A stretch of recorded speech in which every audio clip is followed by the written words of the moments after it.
And so we spent the weekend just passing knowledge around, not just to the attendees, but amongst each other. And another amazing thing happened, which doesn't happen at cons we go to, is the entire group of artists from around the world. We all hung out together nonstop. You know what's funny, Shawn, is that you're describing, we're both describing like the camaraderie as the best thing that happened. And I think that Eric inside is dying. I think he has us on mute. I don't even think he's hearing us anymore. Look at him. Look at him. He's not even hearing us. Are you hearing? I think you guys are done, right? Are you still talking? This is the Inkpulp podcast. Oh, by the way, guys, Happy New Year. Since this episode's coming out probably in January. It's the future. We're in the future now. So, yeah. Dude, I feel like, how was your first $1 million in the first couple of months that you guys made in 2024? So I don't know if you guys know this, but I think it was Matteio who basically bullied me into, bullied probably isn't the right word. Matteio doesn't know how to bully. Suggested. Into what? He suggested very sternly. He was like, hey, once in a while, right. If that whenever our posts go live, or whenever our episodes go live, you could put it on your social media. I don't know. You're kind of like, passive aggressive about it. You're like, oh, I don't know. Maybe you could put it to your 100,000 fans, blah, blah, blah, blah. And I thought about that. And I thought like, Matteo's right. If the episodes do go live, I should put it on my social media. And I realized, wait, assuming that I have a social media. So instead of like accommodating what you said, which is putting it on my social media, I just shut down my social media so I don't have to do any of that. So 2024, I'm not even online anymore. So yeah. No. So you have no social media at all? Like there's no he has it. Clarify, Eric. Clarify. Yeah. No, I just decided I didn't want to deal with being online anymore because there's a lot of stuff that's going on where I'm like, I'm getting too hung up on all of this. Like, even as much as I curate my timeline and my experience, inevitably it'll come sneaking back in because naturally people are people and they're going to want to talk about what they want to talk about. And I particularly don't care for it. So I just go like, okay, this is getting tiresome. But because it's the latest, hottest thing, people will continue talking about it no matter what. And I'm like, I'm not up for that. And on top of that, there's a presidential election coming up next year. And I suspect between like the time it turns 2024 and the time the elections actually do happen, I'm just going to be inundated with people's opinions about politics and blah, blah. I'm there to see art. When you say inundated, just to, to help me understand, do they contact you privately? What happens? No, they'll just, these are the people that I know for sure, like 3 years out of 4, right? They're just talking about art and process and, publishing and whatever. And on all different scales, like from self-publishing, creator-owned stuff to like mainstream publishing. They're talking anything about that. Something happens during the election cycle where they just start talking about everything else. There's all this stuff that I didn't follow you for, So I said, like, I don't care about I'm not there to, obviously it's their social media. They can do with it whatever I want. So that's not within my control. I have to understand that comes with the territory. But instead of going like, well, maybe I'll just deal with this for a year until everybody shuts up again. Heaven forbid the guy who they don't like gets into office and then there's another 6 months worth of that stuff. So I'm getting away from that. So I decided I'm just going to put everything on my website. And by the way, the guy that you vote for, right? Huh? Wink, wink. Yeah. But okay, but I want to go. But by the way, practically, so what the fuck are you doing? Sorry, I forgot the last part. So did you you're not looking at it? You're not posting anything because you can still post and do what I do. I just post stuff and I don't look at anything. No, first of all, I uninstalled it from all of my devices, right? I was at first I was limiting it. I was actually telling the mobile device, hey, if I'm on this social media app more than 5 minutes, more than 10 minutes, you need to cap it, and basically stops you from accessing that unless you put in a code. So it's one more step to get in there, right? Like a crack addict, basically. So yeah, that's in my head. It was immediately like me at the table with a lot of food in front of me. All right, with a lot of cheese. The same thing. A table full of cheese. So instead of that, I uninstalled it from my phone. Right, all social media. Right. Yeah. And then I handed over the keys to a social media manager. So I gave them access to it, and I said, you post in whatever frequency that you have. I'll give you a heads up if there's a particular project I want you to hype that, you can go in there and talk about my next book that's coming out potentially, or our projects that are coming up, or these episodes. I'll hand it all over to them and be like, you deal with it. So he is going to post the podcast teasers. Is that what you're saying? I think I'm going to put the onus of that on them. So be like, hey, if you missed it, don't fucking complain to me. That's not up to me. Well, you're the manager. I mean, we're gonna complain to you. No, it's actually the name of it is in his name, social media manager, Shawn. But it's okay. But he's your subordinate. He is your employee. So we will go to the top to put our complaints in, and you can delegate. Listen, you can go to the top, but I'm going to bump you to my voicemail, and you guys can reschedule as many times as you want. Okay, so Matteo, moving forward, this is going to be a show all about politics for the next year. Oh yeah, of course. I'm going to leave this fucking show. Hey, you want to leave now? Let me not. Let's make it. Spectacular. I've been meaning to leave. Spectacular fashion now. Add one more fucking thing. Yeah. Add more politics into this conversation and I'm fucking out. Hey, I want to take the opportunity to say, Matteos, you're fucking killing it with the weight loss, man. You look great. I know. You look amazing, dude. Matteo's skinny. You were just joking about like having a ton of food in front, and I know that's food to you is like social media to, I don't know, I don't think it's social media, but you know what I mean? Like we all have our vices, and having a ton of food in front of you is a big deal. And the fact that you're the fact that you said, hey, I'm going to limit this. Eric, we were in Abu Dhabi. We had every meal was paid for at the hotel, which was a giant buffet. So I watched Matteos be good 95% of the time, all the temptation in front of him, and he held strong. So I was very proud of him. Yeah, I was a naughty boy only at dinners because everybody was there. We were celebrating and blah, blah, blah. But other than that, no breakfasts. I mean. Yeah. Okay, can you tell me this? When you get in, because it's relatively, how long have you been doing it, first of all? A few months. I would say it started midsummer, something like that. Okay. All right, so good. About June, 5, July? 6 months. Okay. So here's the thing. I would say when July, you get in front of that kind of food, especially on vacation, because that's when we all cheat, kind of, right? When we all go out of town, we all indulge on a couple of dinners, breakfast, lunches, whatever it is. Indulge. What do you, now that you are 5 months deep, and this is one of your first big trips away, right? To away from your diet, right? Yeah. What's the mechanism in your head that makes you go, I gotta not do that? Well, the thing is that now the weight loss is real because I made it happen. Because it's more than almost like 20, not 30 pounds, but we're getting close to 30 pounds now. So it is so real that I don't want to fuck it up now. Because before, if I started and I just lost, I don't know, like 2 pounds, I'll be like, fuck it. 2 pounds. It took me 10 days. I'll do that again when I go back home. And now I don't want to fuck it up, So that's the main thing. And now the thing that is worrying me a little bit is that I feel like, at least visually, I feel like I'm losing some muscle mass on the upper body, which I wasn't the first couple of months.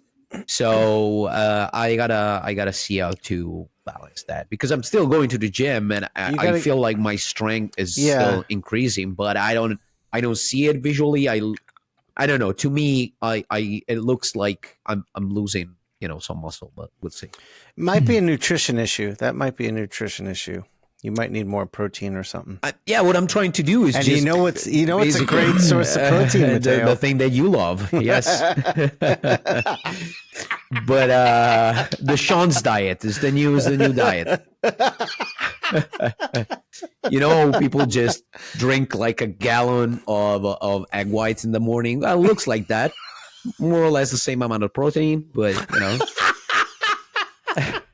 much higher in protein, brother. Much higher. But what I'm trying to do is basically I cut off almost all the carbs or put them. I'm keeping them into a minimum, and I'm doing a lot of proteins and some fats. But apparently, it's probably not enough protein. Like I gotta do some math. But yeah. Are you, Matteo? Are you taking creatine before your workout?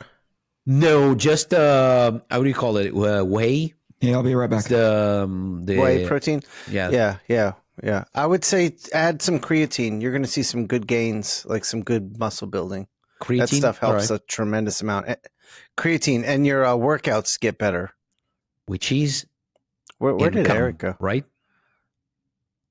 Yes, yeah, of course, always. You're no matter what, you always drive me. You always point to come. Yeah. All signs point to come. All right, Shawn, I'll start sucking dicks. All right. Ah, there you go. That's it. That's all you got to do. What happened, Eric? All that. I'm just saying, Eric, congratulations on the freaking weight loss, dude. You look amazing. Thank you. But why'd you disappear? Did we offend you already? No. Well, to be fair, you guys offend me all the time. So the fact that I don't often disappear should say a lot about my tolerance for your bullshit.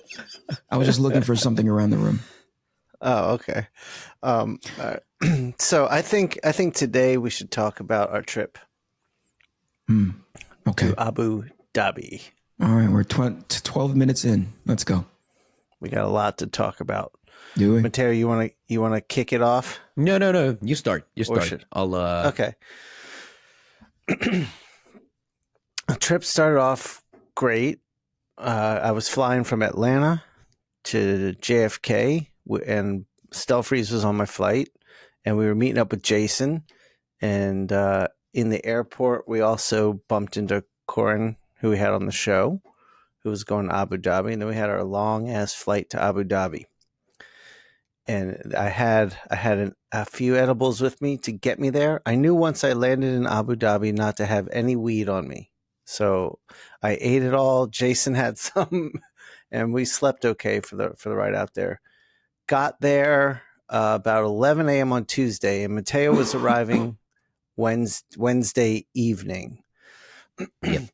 So we had all these plans for Wednesday, but we got there, and it was a luxurious hotel. The hotel was just all luxury, beautiful pool. And then there was also a beach club with a bar in the pool. So Jason and I we scheduled massages and just hung out at the pool, did our thing, got a beautiful hot stone massage. I never get massages. You guys ever get massages? Yeah, from time to time. Yeah. I need those in my life. That might help your shoulder, Eric? Have you tried that? At least as much as you need cum in your life, right? Massage it. Well, they kind of go hand in hand, right?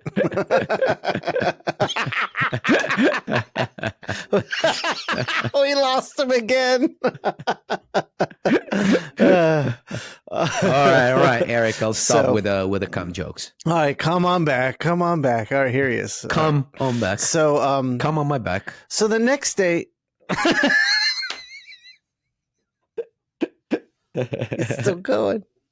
Still going.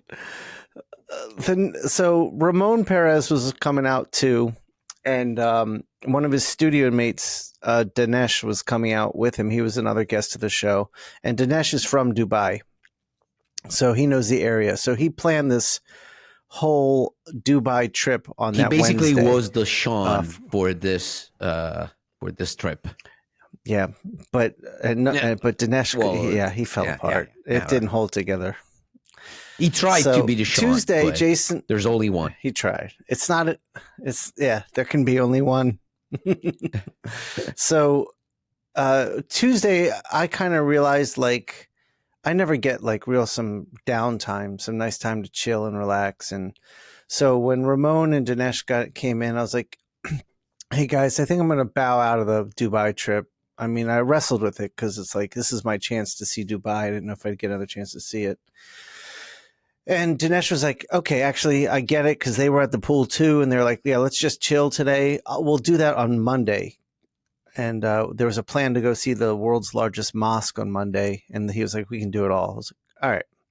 So we just sat at the pool and got drunk all day at the pool bar and had an amazing day. And then that evening, Matteos lands. And he gets to the hotel and he's fucking skinny. I couldn't believe it. How much weight he lost. It's noticeable. Sorry. So Thursday was the desert safari, and that's where the story really starts. Actually, Matteo, do you want to start talking about it? So much happened that day. Let's start with Jason. Let's start with Jason. Do you remember? We were all in line. Like they told us, be down at the lobby this time. We're all in line to get on the buses to get out there. And they pull, Jason's there too. And they're pulling us in groups of 6. And I'm with Matteos and Ramon and one of Ramon's other studio mates, Marcus Toe. And then out of nowhere, they need 6 in a car. There's 5 of us. Out of nowhere, they're like, who's the 6th person? We hear, I'm going with Ramon. And I don't, Eric, I think you know her, Pernille, who I had never met. Matteos, did you know her? No, before that? Never met her before. She's amazing. Great. It was so great to meet her. Yeah. So much fun. She is so much fun. Oh, it was also the Massive guys, the 2 guys who run Massive Publishing. Yeah, Michael and Kevin. Yeah. So we all get into the truck and we're driving an hour out to the desert. And about 20 minutes in, I get a text from Jason, where is everybody? I'm like, we're in the car. Where are you? He's like, I'm in the lobby. I mean, the last I saw you were in line. So I was like, what the fuck happened? He's like, everyone left. I was like, where did you go? He's like, I had to poop. I was like, he's incredible. I was like, did you tell anyone? Like, so he had one to thing text. that nobody knows about Jason that we only know is that basically whenever he knows that he has to leave from point A to point B, he immediately starts, feeling the need of pooing immediately, because in his head he's probably scared about, oh my God, what if I have to poop during the trip? What's going to happen? So every time he's got to leave somewhere, like 5 seconds, when we decide, okay, are we going? Oh, hold on a second, I got to poop. It's always that with him. It always happens. It's the anxiety poop. Yeah. So he had to text Fletcher, who we found out there was a second wave of cars coming. So Jason got in the second wave. But for a minute there, I was just like, he's going to miss this amazing day. So we're in this car ride. It's in what was it, a 4Runner, Matteos? I didn't check what kind of car it was, to be honest with you. I'm pretty sure it was a 4Runner, and it had these really intense roll bars. Oh, you mean the type of car? With a 4Runner, it means that all 4 wheels go, right? That's the name of a Toyota. Toyota has an SUV called a 4Runner. Okay. It's like, there's a Honda CRV. Yeah, I didn't check. So I'm pretty sure it was a 4Runner, but it had, like, we get in the car, Matteos and I get in the way back. So there's a very back row where me and Matteos are kind of squished back there. Yeah. So then there's a middle row that has. Yeah. So right, exactly. And then there was a row of 3, and then there was Ramon in the passenger. So we get in and we're like, these are some serious roll bars. Didn't think anything about it. And we're driving out to the desert, getting to know everyone. And Pernille's kind of realizing she's in the right car, because me and Matteos are a hell of a lot of fun to be around. And then we get to the desert. Yeah, I know. Jamie, you got to show the reaction on that. Then we get to the desert, and we stop, and there's like a bunch of camels like in a fenced-in area, and they're like, oh, like cool camels. So we get out, we're all taking pictures with the camels, and I look back, and all of the drivers are letting air out of the tires. Now, I didn't know what we were doing. Apparently, we were doing something called dune bashing that day. I didn't know what that was. I assumed we were going to drive to a space, and we'd all get into those little quads and drive around in the quads, and that was dune bashing. Matteo, did you have any idea what was going to happen? No, to be honest with you, like, in my complete ignorance, like, I thought the name of the whole experience was a desert safari. So to me, we had to walk, basically, and get to a place. Oh, I didn't. All right. So to me, that was just a car ride to a place, and from there on, we had to walk through something. I don't know what the fuck I was thinking, because it's a desert. There's nothing there. So I don't know what I was thinking. I didn't have any idea. I didn't think I had no conception of what we were doing. I know that when we stopped to see the camels, it was pretty breathtaking because you're in the middle of just an ocean of sand and there's nothing around. And it was later in the day, so the sun wasn't intense. It was warm, but not blistering. It was really comfortable out. So I look back and I see the drivers. There's probably, what was there, about six cars that took us, with like 5 people each, and they're letting the air out of the tires, and I'm just like, that's peculiar. I was like, oh, maybe it helps with the driving in the sand. So they're like, all right, everyone, get back in the same car, same group of people. So we get back in, and we're driving like we were on hard packed sand, and now we're turning off like the packed sand road into the soft sand desert. And I'm in the back. I can see nothing. Matteos can see nothing.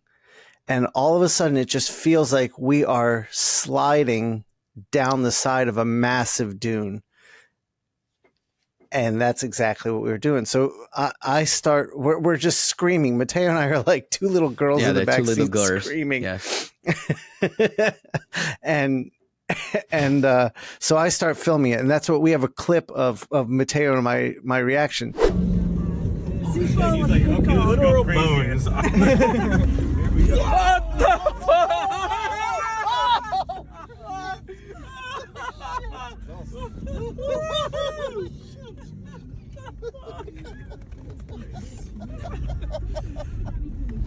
Oh my god. All right. That's gonna be cool. That's gonna be cool. No.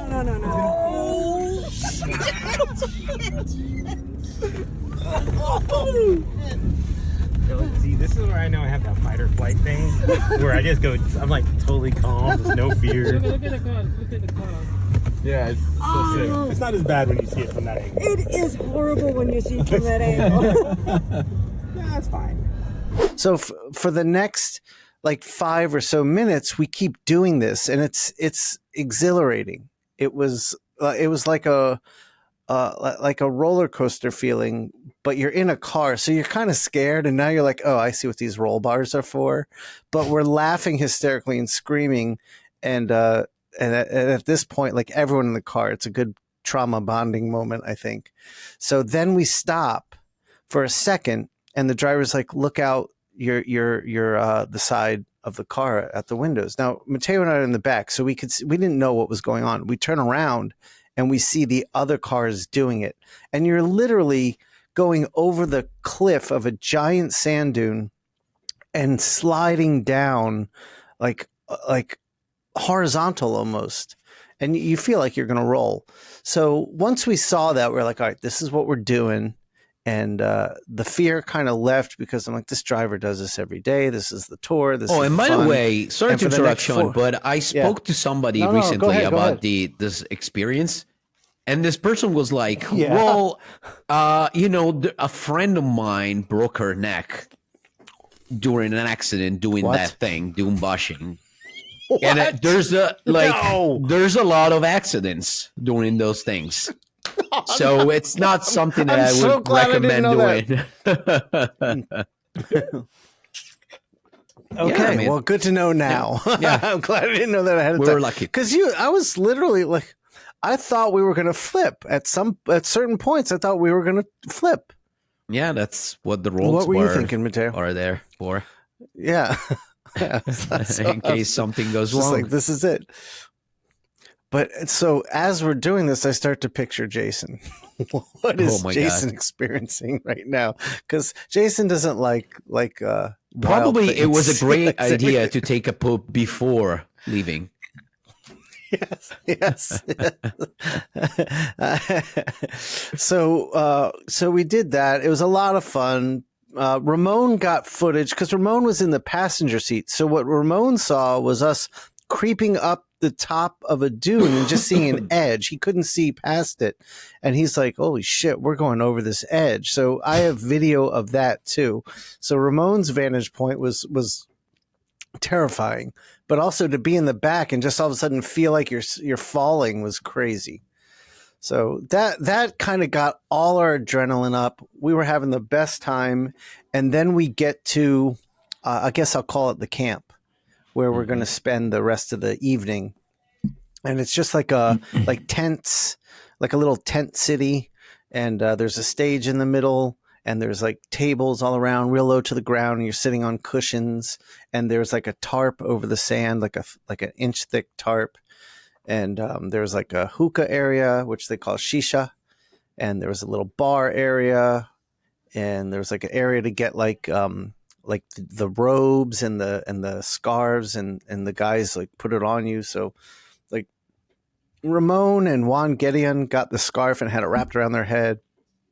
And when we got there was activities, and there was the quads, the four wheel drive little quad vehicles, but the line for that was insane. Matteo and I looked at that. We're like, oh my God, that looks amazing.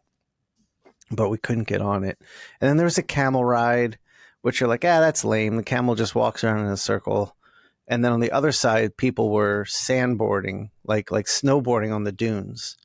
And we got footage of Ramon just eating it, just head over heels, tumbling down this dune. Sand everywhere. Matteo, you're going to say something? Oh, where'd he go? We lost. Did you, Matteo, you there? Yeah, I'm here. I lost your image. Oh, okay. Yeah, sometimes this podcast, I lose your image for a little while. Anything you want to add to what I'm laying down? Oh, no. I just, it was fun because in the end, we decided to go with the camel. But when the camel gets up and when the camel goes down, it has this weird way that it just drops the front legs first, and then the front paws, I don't know what to fucking call them, his arms basically first, and then the legs. Yeah, the legs. Yeah. The back legs after. So you gotta really hold on to it because it's fucking weird. And in the end, I cursed, and the guy was super pissed at me because you don't curse to the camel because it's kind of a sacred animal, and I kept saying fuck, the fuck. Oh, fuck, shit. So the guy was pretty pissed at me. Yeah. Yeah, they told us, like people had mumbled to us when we were getting there, like, watch your cursing. In the country here, it's not really acceptable, so watch your cursing. And, being around artists from around the world, we were like, oh, we're cursing. Well, especially at the show when we had to do panels and stuff like that, they recommended us, like, there was a specific rule, really important. Yeah, that was rule. Different. Do not curse during the panels. Otherwise, there's a risk that you get deported and brought back to your country of origin immediately. Which is what. Yeah, they were very serious about it in a family setting, and that's where the panels. They were like, do not curse at the show or in the panels because this is a family setting, and they take that pretty seriously. So we're a little scared. So Matteos, the camel drops. He goes, "Fuck!" And then the guy is like saying this, saying to Matteos, "Don't upset the animal. That is very rude." But so it was. They're big fucking animals. So when you're up on that thing, you're like, God, you're pretty high up. So when it goes down, you can't help but let out something. So we had our little camel ride. We drank some beers. Everyone's adrenaline is just going haywire from those dune bashing. And then we all kind of climbed up this one dune as the sun was setting. And it was just incredible. Like it cooled off instantly, almost became cold. And it was so calm and quiet. So we all just watched the sunset. And then they called us to the stage and they served like a giant barbecue, like kebabs and hummus and all kinds of goody stuff. And we were getting nice and toasty on the beer. And there was everything was started there. to affect my bladder. So this is where we're going. This is the climax of the story. So Matteos, we're going to get there. So, Matteos, we go to the bathroom a few times. Matteos peeing a little more than I'm used to seeing him have to pee. So we finish our dinner. The belly dancer comes out, does her dance. Then another dancer comes out, does his dance. And then they're like, they light up the hookahs. And they're like, anyone who wants the shisha will go over to the corner. So Matteos and I go over there. And Javier Fernandez and Belen were there, the Spanish artists. So we were hanging out, and they said, everyone lay back and look up at the sky. We're going to turn the lights of the camp off. So they cut the lights, and it is absolutely black. You can't see anything except the glowing coals of the hookah. And then you look up, and there was like the sky was like a planetarium of stars. So that was pretty cool. So we do all that. Well, the hookah. Matteos, did you like because you smoke? I'm curious how the hookah affected you when you. No, not so much. It has a nice smell, but it was fine. Yeah, I already had it before in my life, so I knew what I was getting into. Yeah, I've had it too, but I haven't had it like after a meal like that. And sitting out there, I felt it's so relaxing, and it was a great digestive. Like, I really enjoyed that. So then they're like, all right, everybody get back with the group you came in with and get in one of the trucks. We're going to leave. So we get in the truck and they take you to the hard part of the sand. It's buses because we're going through a different path. I'm getting there. Back to the thing. Right. So the trucks take us to the hard packed sand where the buses are. So we get on a bus. Matteos and I are like the first on the bus. We just get in the back. And in the back of the bus is me, Matteos, Ramon, Pernille, who we mentioned before, and this girl named Sade, who's the Sade. She's the social media manager for Distillery Publishing, that thing that Becky and Jock and all them are working for. So we're in the back and we're having fun, and we haven't left yet. And Matteos like, I gotta pee. I was like, all right, there's a whole desert around you, and so we're like, just go. Then we're like, well, wait a minute, but is that gonna offend anyone? So I don't. Matteos, you got off the bus, and did you ask someone where you? Yeah. I asked I think it was the driver or still somebody who's helping with getting people into the buses, and I asked them, and it was like, look, it's the desert, just go wherever you want. So I did. Okay. So no one was offended. So he did. No. Now, so here, he's peed, and we're about to leave. I actually peed on a camel. Good to go. And they wanted to kill me. I mean, it was in the dark. I didn't see it.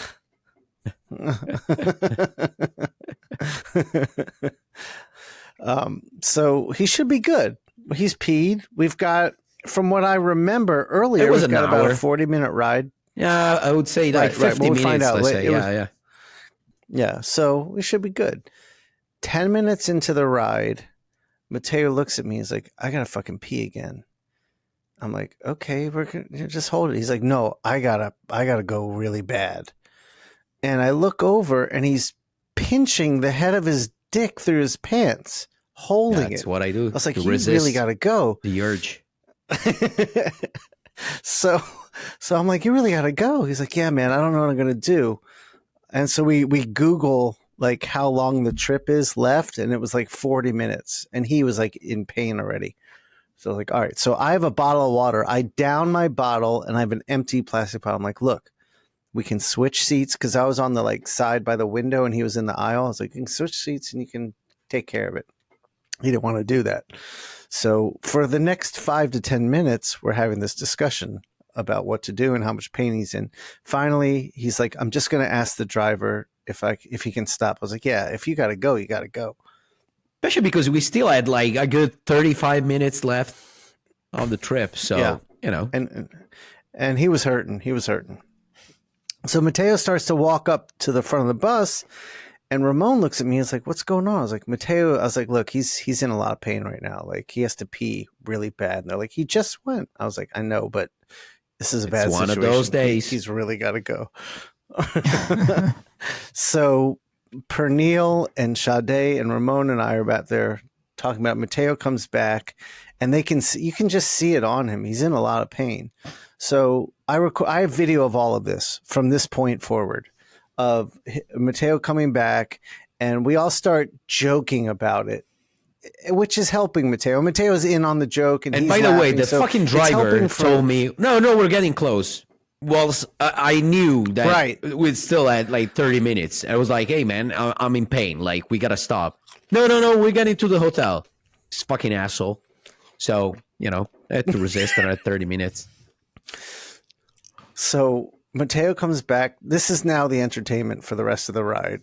And Matteos was a great because trooper. By this point, everybody knew in the whole bus. Yeah, everyone knows Matteos has to pee. So as we're getting close, we're making our plan, our strategy. I'm like, Matteos, when the bus stops, just go. Just the bus driver knows you got to pee. Everyone on the bus knows you got to pee. Just go. Run up to the front and get off and go pee. So we're getting close, and we hit every light was a red light, of course. And we finally get there, and as the bus is coming to a stop, Matteos up and darting to the front of the bus. Everyone erupts in applause and starts screaming Matteos' name as he exits the bus to go pee. How do you feel about the red light, Matteos? No good. Oh, you do. They have yellow light here. I'm fine. I think he got the message and he accelerated the driver. He made it a little faster, probably. That's cool. Yeah, we're here, so yeah. Good. This is good. This is really good. I like it. I like that you're trying to positively reaffirm yourself here. Like you're psyching yourself up. Yeah. We're here. It's probably get quicker if you just rolled out the door now and just ran across. We're at earlier than I planned. You see? We're here. We're here. It's not that bad. You're not there yet. He's gonna stop just to hold Another on. line. Yeah, You have to go around. it's just wait. The other bus has to empty first. Speed bumps. Oh, babe. Oh, this is not good. No good. No good. Red light and speed bumps, no good. A little squirt. No. But you brought a change of pants, so you're all right. Yeah, you're right. What? Why didn't you think about it earlier?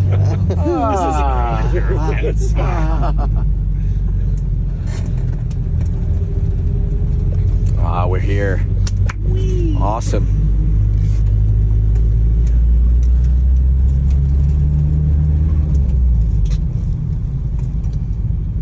Oh, what's this guy doing? He's blocking the drive.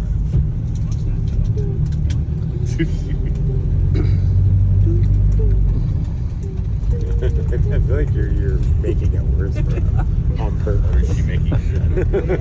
She's just making little water noises.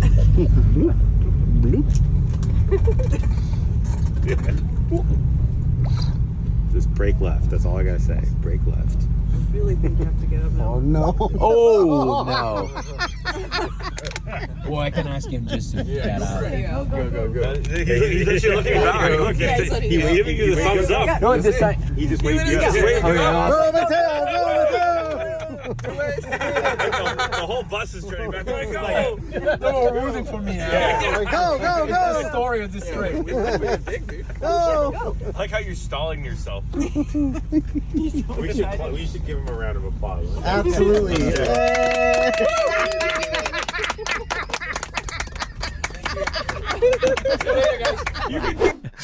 So he's the hero. So at this moment, everyone in the bus looked at the crew in the back, and we're like, "You guys are the fun of this trip." We started being called the back of the bus crew. So I'll tell more about the back of the bus. So Matteo gets off the bus. I'm filming myself getting off the bus, walking into the lobby, thinking Matteo really had to go, so he's probably just went right to the lobby bathroom. I go there, he's not there. So then I get a video about 2 minutes later. Matteo in his room. I can't see anything. It's just the wall, but I hear the final release of Matteo's pee and him saying the funniest shit I've ever heard. And everyone's watching this video of him peeing now. So that we got to put in the podcast because it's fucking hilarious. But Matteo, what were you saying?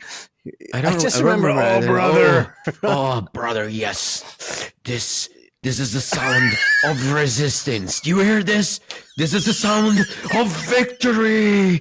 Yes. It was a long pee, man. Oh my god, I had a lot. Yeah, it was. So we have all that. So. Fuck yes. Do you hear this sound, brother? This is the sound of victory. This is the sound of the warriors. This is the sound of the resistance. Fuck, man. I think I'm coming as well. All together. Fuck, man. Yes. Yes.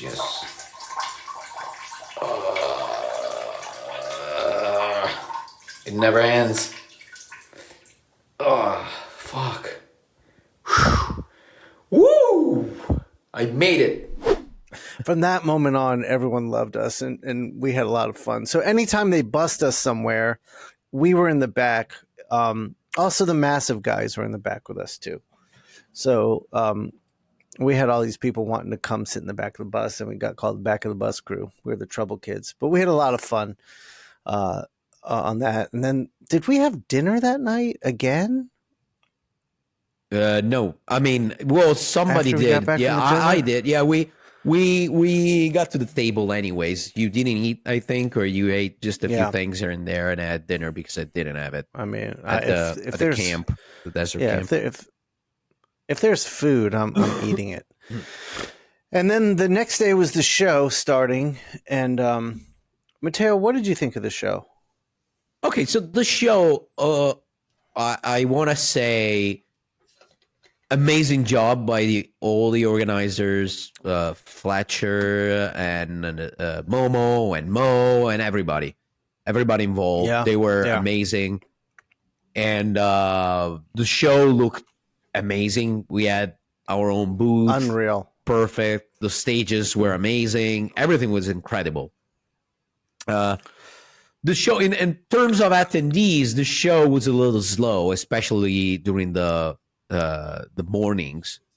The two reasons were, first of all, in the morning it's fucking hot, so nobody's getting out for a convention or anything. So people will come out. It was outdoors too. Yeah, it was outdoors. So people will come out at around 4 p.m. or something. And in general, I gotta say, I admire the fact that the chairman for the culture in Abu Dhabi is the guy who wants to, make comic books great there. But it's starting now, so the number of attendees was pretty low in general. It got better on Saturday evening and Sunday evening, to be honest.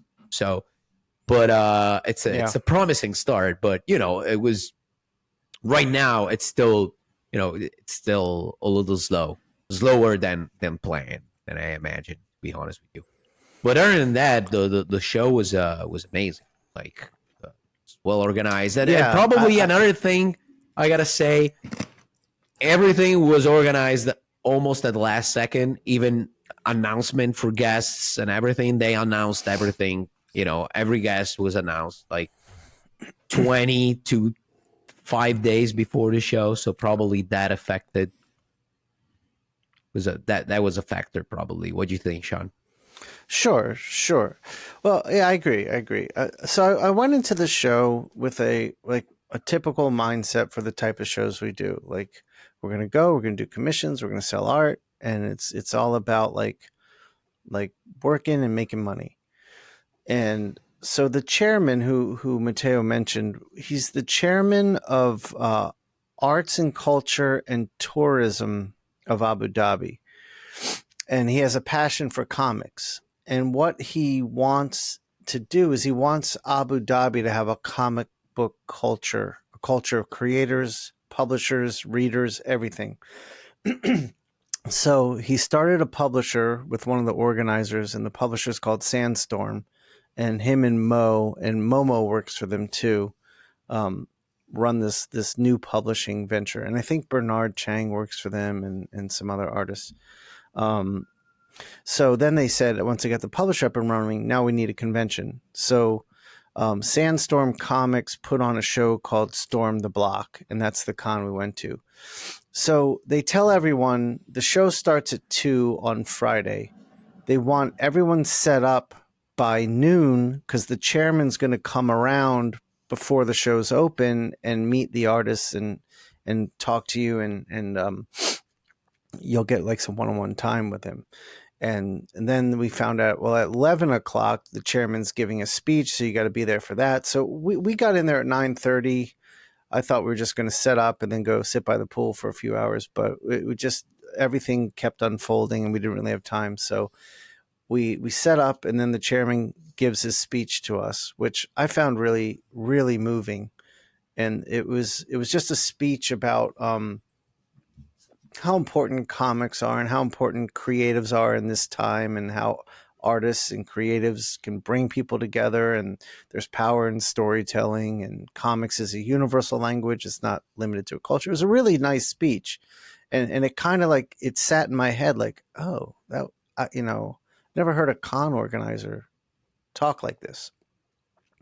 So he explained that this show was for Abu Dhabi to build a comic book culture. So when I heard that, it kind of, my thinking started to shift. I was like, all right, so they really want us here to, like, there were a lot of people were going to come up to your tables and ask questions about art and process. And this was very much about giving an education, being there. Like, we were guests there to pass knowledge forward. So there wasn't really much money to be made, except when the chairman came around. He likes to collect original art, published covers. So if you were in that category and you had like Batman covers or X-Men covers or something, he dropped some serious money on you. So those people made some money, but I think that was I think everyone sold a little bit of stuff here and there. So what happens is the show opens and this kid comes up to me. He's been drawing for 2 years. He's older. He's probably about 17 or so, but he's showing real promise, and he's asking great questions. And he just goes down the line from Finch to Ramon to Matteos to me to Brian. And at that moment, it's like it clicked in my head. I was like, oh, this is about art and culture. This isn't about money. So that experience became really awesome for me. And I gave a workshop one night on inking, and there was a girl in the front row, like right in front, like asking questions and really involved. And I just made a note, like, she's really serious about this. And then Matteo's workshop was right after mine on covers. And he asked me if I'd tag team him in his workshop. And I got to say, Matteo, you put together one of the most informative, amazing presentations on what a cover is.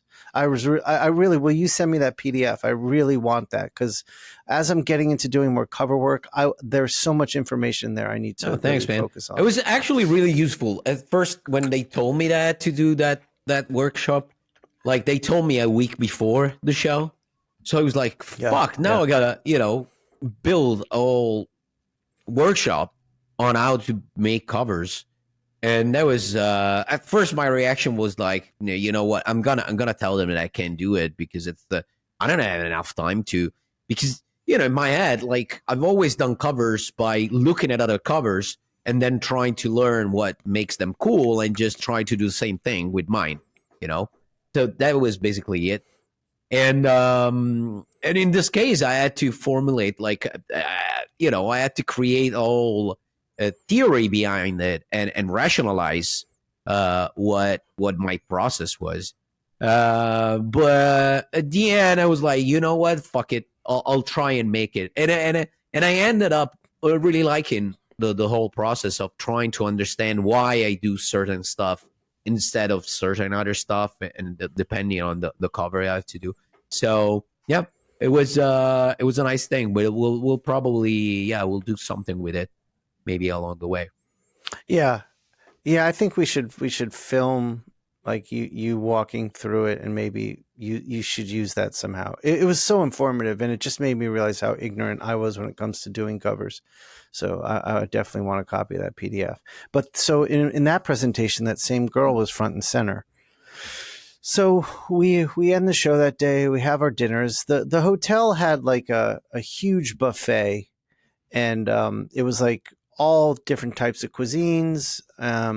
So we ended up having dinner every night in this buffet with all the artists at different tables. And the only thing you had to pay for was wine. And so we definitely had our share of wine. But that after dinner, we'd all usually go up to the lobby, to the bar, and have a couple drinks. And we're up there, and I see that girl. And so one of the guys who's helping organize the show goes by Momo. And I saw Momo was talking to her, so I kind of pulled him aside. I was like, who is that? Like, what's her story? So this young girl, I'm going to try to pronounce her name, is Mahor. I can't pronounce her last name, but she's Iranian.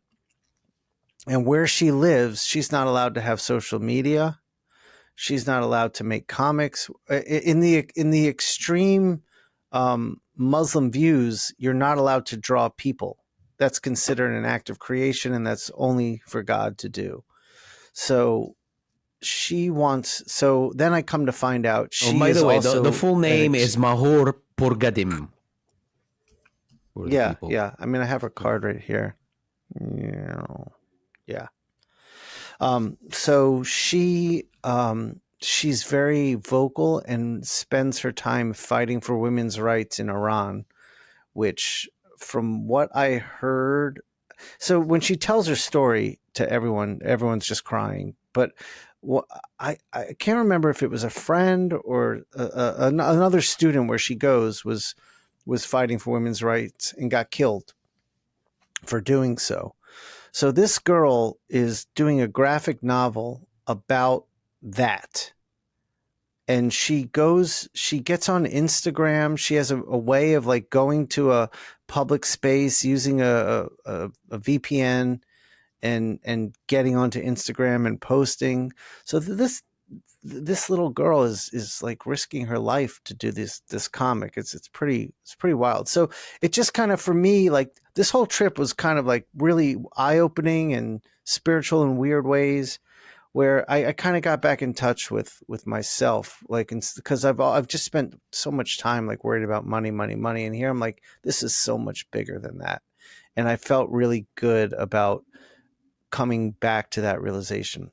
And so we spent the weekend just passing knowledge around, not just to the attendees, but amongst each other.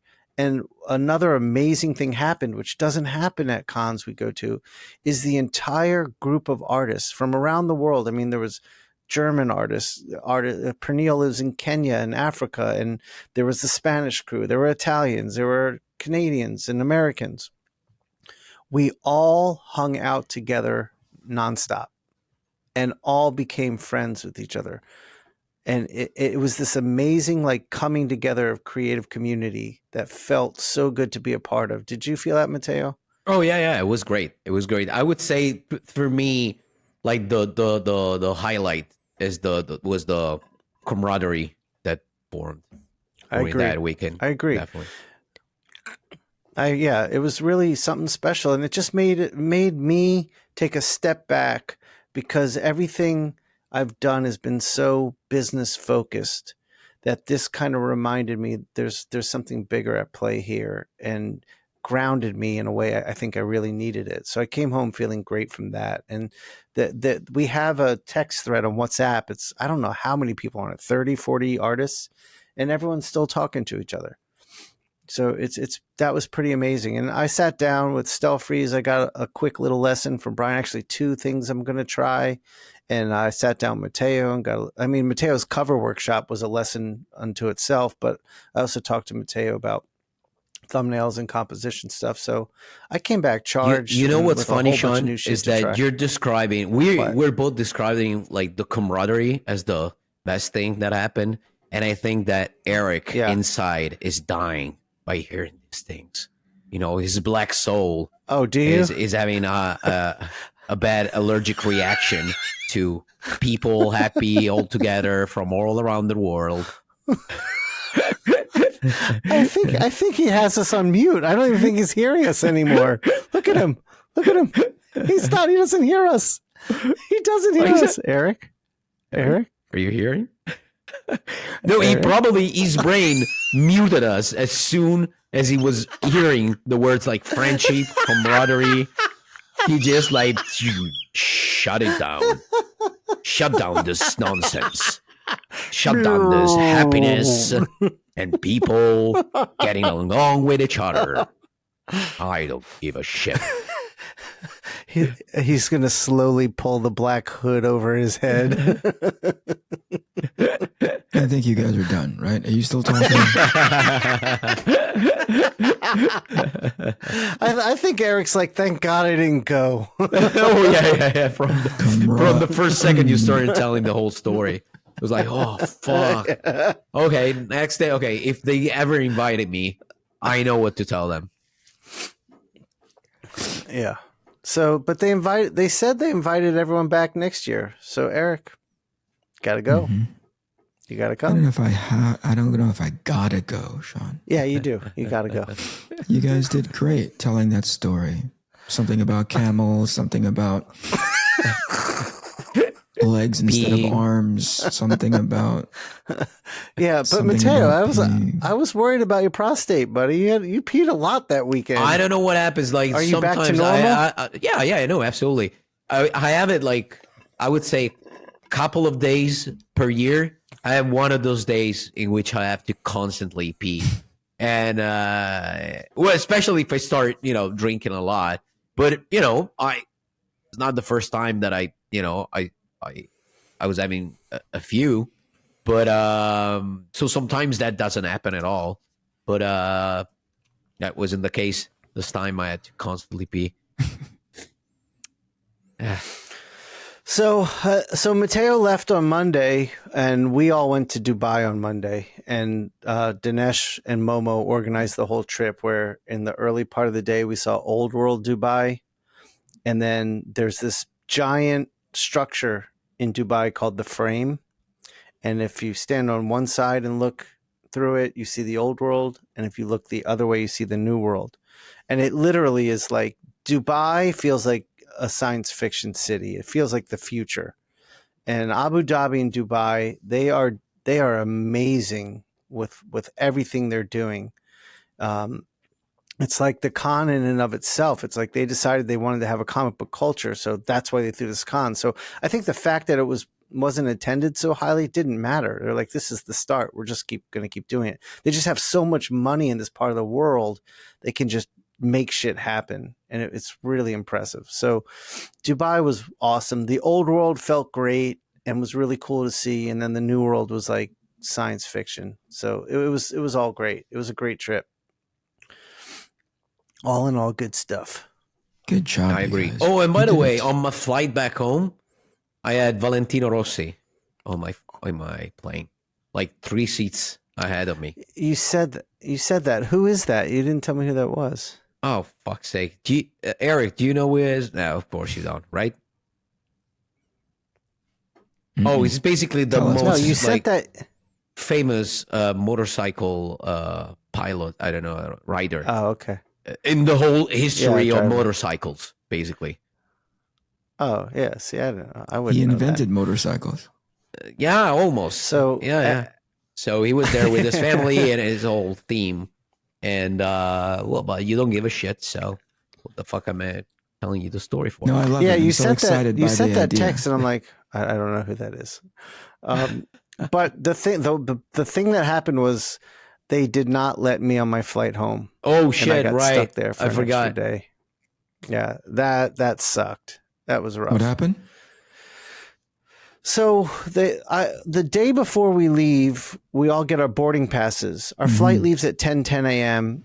And the boarding pass says boarding at 8:10 a.m., which is a little peculiar because flights usually board an hour early. The hotel organizes our drivers to take us to the airport, which is only a 10-minute ride. It's very close. So our drivers were going to pick us up at 7:45. So I text Jason. I'm like, Jay, are we going to be okay? It looks like we're going to get there right as boarding starts. And he's like, oh, we're going to be there 2 hours early. I was like, I know, but look at the boarding time and will you ask someone? So Jason asked the hotel who organizes it. They're like, oh, you're fine. I don't know. Oh, we've never seen that. You're fine. Then I get a text from Brian saying, I think we're cutting it a little close tomorrow. I was like, that's what I said, but Jason said we're okay. So then Brian goes through the same thing with Jason. So we get back from Dubai Monday night at like midnight. I pack up. I get to bed at 3. I have my alarm set for 5, which is fine because I'm just wanting to sleep on the plane anyway. And we get to the airport. Jason goes right to security pre-check because he has that. Me and that girl Sade go to where they point us to go to, which is bag check because we've already checked in. And Brian was the last to arrive, forgot his phone in the car, had to wait for the car to come back. So I'm there pretty well in advance of Brian. So Sade and I are in this little tiny line that just isn't moving, and there's people butting in front constantly. We're just like, what is going on? And we get up to the counter. It was only like a 20-minute wait. It wasn't too long. And the guy says, oh, that flight started boarding. We're not accepting bags anymore. This is at 8:12. And our flight is at 10:10. And this is a small airport. And we're like, what do you mean? And they're like, no, it's closed. You can't check your bags. And so they are so slick. Their whole system is designed there. Nobody has to deal with your shit. So he's like, it's okay. I'm going to go over to guest services. They're going to take care of you. You know, what he's not saying is you're not getting on this plane at all. And I'm just sending you over there so they can tell you that. So me and Sade go over there, and there's a woman in front of us who's getting pretty hot, and I'm hearing what she's saying, and I'm realizing, oh, she's dealing with the same shit we are. And she was American. She spoke English fine. So she turns around. I was like, I think we're dealing with the same thing as you. And she's like, they're not letting us on this plane. And she starts getting kind of loud. She's like, and I'm a lawyer. And she gets really vocal. She starts like dropping words like class action lawsuit and the N-word. And I'm like, the F-word. Yeah, just N-bomb. just all the words, all the bad words. So she's getting pretty hot, and I look at Sade, and I'm like, I really don't think we're getting the flight. And I could see her like tears were starting to come out. I was like, don't worry, we'll work this out. So they point us to a manager, and it's just no one budges, and they won't hear a complaint. They're like, well, if you have a complaint, you can file it on our website. And I'm like, all right. So I just turn around. The girl lawyer was she was great. She was this young Puerto Rican Spitfire lawyer. She lived in New York and Puerto Rico. Kind of shared her time there. So she gives us her number. She's going off to get a coffee. She's like, let's stay in touch. So I sit down with Sade. I could see she's like having a lot of trouble. I was like, let's take care of this. We call Fletcher. Fletcher is on it. He's like, don't leave yet. We're going to talk to the travel agent. They're going to get you on the flight. And in my head, I'm like, I don't think Fletcher realizes they're not letting us on this flight. But so we waited a little bit, and he comes back, and he's like, he asked for the whole story. We sent him all the texts back and forth because Brian made the plane. I don't understand that part of it. Brian, who arrived later than us, got on the plane. Can't figure that part out. So it was just Sade and I. So once Fletcher realizes they're not letting us on the plane and the airline's taking no responsibility for this and is saying you have to purchase a new ticket, they will not just rebook you. He says, come back to the hotel. We have a car for you. We're getting you new rooms and we're going to book your flights and deal with them another day. So they get us back to the hotel. They got us new rooms and they took great care of us. They booked us on a flight. The other thing was when we got up to the counter, the lady was like about getting on another flight. She's like, well, there's only 2 flights to JFK every day, 3:45 a.m. and 10:10 a.m. You just missed the 10:10. So the next flight is 3:45. So Sade and I are like, I don't even know if we can get on that. It's so soon. Like, are we going to be here for a couple of days? We just didn't know anything. But Fletcher got us on that flight for 3:45 a.m. And we're still on no sleep. So we get back to the hotel. We drop our shit in a room. We're like, let's just go have lunch and sit by the pool. And the massive publishing guys were still there because they were leaving late that night. And we're sitting by the pool, and that's when we get the text that Fletcher got us tickets for 3:45. And then he's like, hey, do you guys want to go to SeaWorld? Because there were these theme parks there, and we had every day we had free passes to whatever theme park we wanted to go to. And I didn't go to any just because I was more interested in things like Dubai and seeing other stuff. But we went to SeaWorld, which was fascinating. And we got on a flight and got home a day late. So that part sucked, but we made it. All that extra drama just so you can come back home. Yeah. So, and the flight home was brutal. The flight, the flight home was still brutal. Like, it was longer than the flight that you were supposed to be taking in the first place. So the flight over there is 12 and a half hours. The flight back is 15. Oh yeah, because you're going. Yeah. Yeah, and I'd never the longest fly west.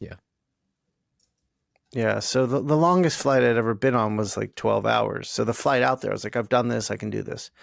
But that last 3 hours on the flight was brutal. But when you're on a plane that long, it's like the back of the plane just becomes Thunderdome. Like, people have been sitting there, there's shit everywhere, like trash and blankets and bags. And it's just Thunderdome. And so I got up, like, we had like 5 hours left, and I got up to pee. I go to the bathroom. I'm waiting. Someone comes out, and as the door opens, this mom comes up, this little girl who's covering her mouth. And I'm like, is she okay? She goes, she's going to vomit. I was like, okay, go right ahead. So I walked around. I got the fuck away from that scene. I went to a different bathroom, and I never walked back to that spot. So about 2 hours before we land, Sade has to go. She goes to because she was there. She saw this all happen with me and the little girl. So she goes to the bathroom. She comes back. She goes, remember that little girl? I was like, yeah. She goes, there's vomit everywhere. Oh, like fuck. Not just in the bathroom, but on the floor outside of the bathroom. And I was like, I don't want to know this. I'm not going back there ever again. But, we made it home. I land in JFK, and then I've got a fucking 7-hour layover too. Holy fuck. I eventually made it home, and all is well. It was a long day, man. Jesus, I bet it was, 2 days man. Of travel. Jesus Christ. Yeah. Well, sorry to hear that, brother. I'm alive. But hopefully, dude, it was worth it. That trip was incredible. That trip was incredible. Was it though? No, I'm kidding. Was it though?